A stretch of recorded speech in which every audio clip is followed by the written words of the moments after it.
Hello everyone, my name is Jordan White. First off, thank you for checking out our virtual presentation.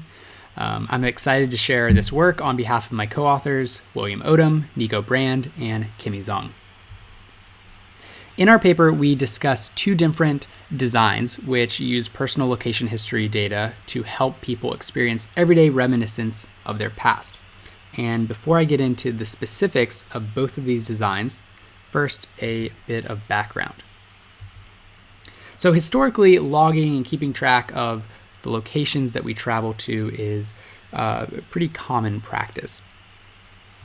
And with GPS plus smartphones, the capacity to precisely capture and record the places we've traveled to has greatly expanded. For example, this is a screenshot of my data from Google Maps timeline, which is a feature inside of Google Maps that will continually record your phone's location. So what you're seeing here is everywhere I've been in North America for the past 5+ years, which is pretty crazy. So obviously this amount of data on all the different places that we've been throughout our life offers a potential resource for supporting reminiscence and recollection of the past.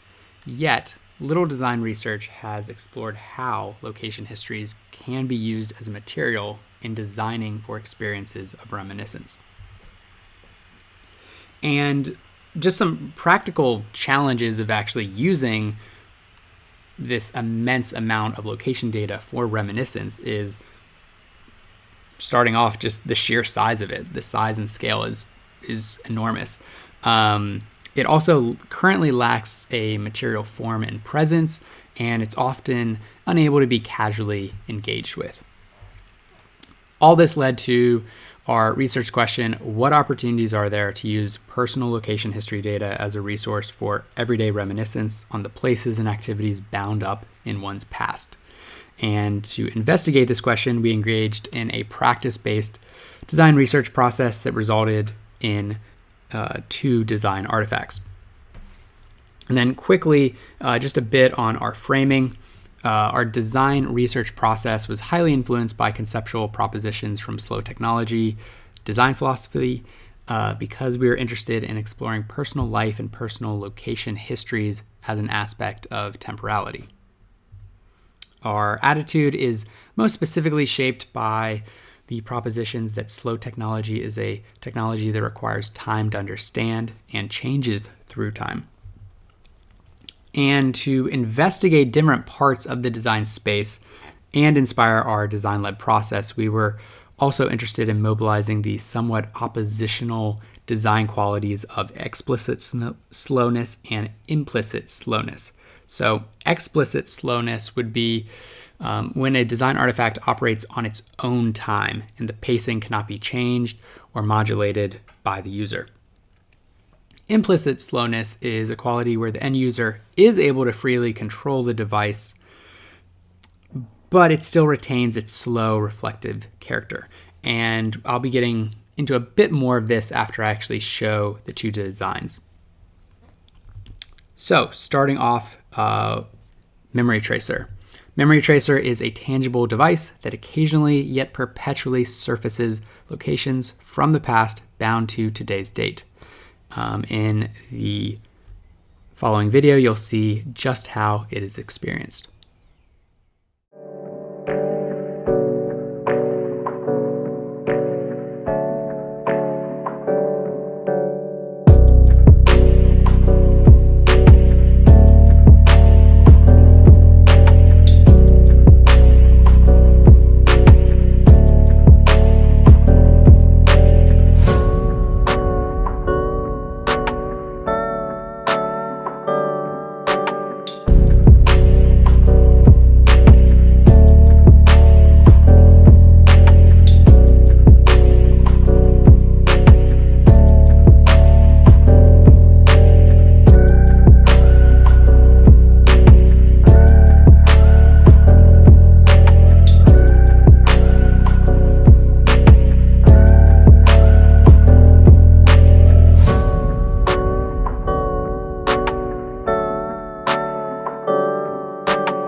So the process for making Memory Tracer was influenced by the qualities of explicit slowness and ongoingness.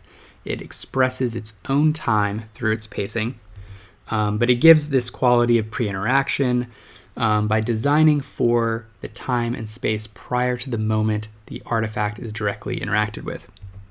And it has this inviting yet subtle lived with quality. The tracing, tempo, frequently prompted prospective reflections before the actual memories arrived.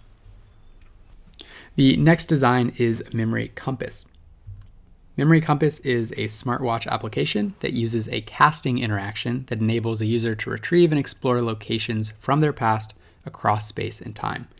The next video will show you what it looks like in action.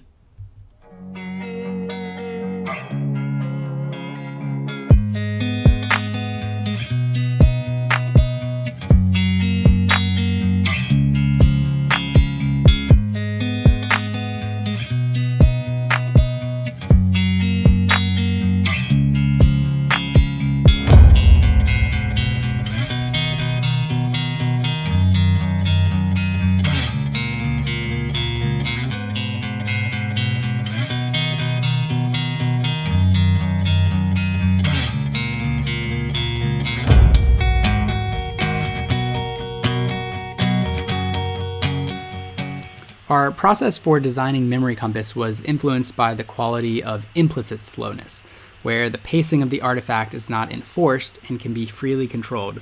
But when combined with other design qualities, it still retains a slow, reflective quality. And from a high level, Memory Compass actually physically situates us within our location history data and provides this casual method of curiously exploring our past based on our current location and what's around us. We eventually realized that Memory Compass's design could support quite a wide range of experiences, from casting and pulling back moments more locally to where we currently are, to supporting large distance casts that pull back memories from various places around the world. So that is a brief overview of our research looking at using location histories as a design material for everyday reminiscence. The two cases, Memory Tracer and Memory Compass. This is just a very brief overview, so we hope you'll check out our full paper to see our full design process and more in-depth discussions about the two designs. Thank you again for checking out our work.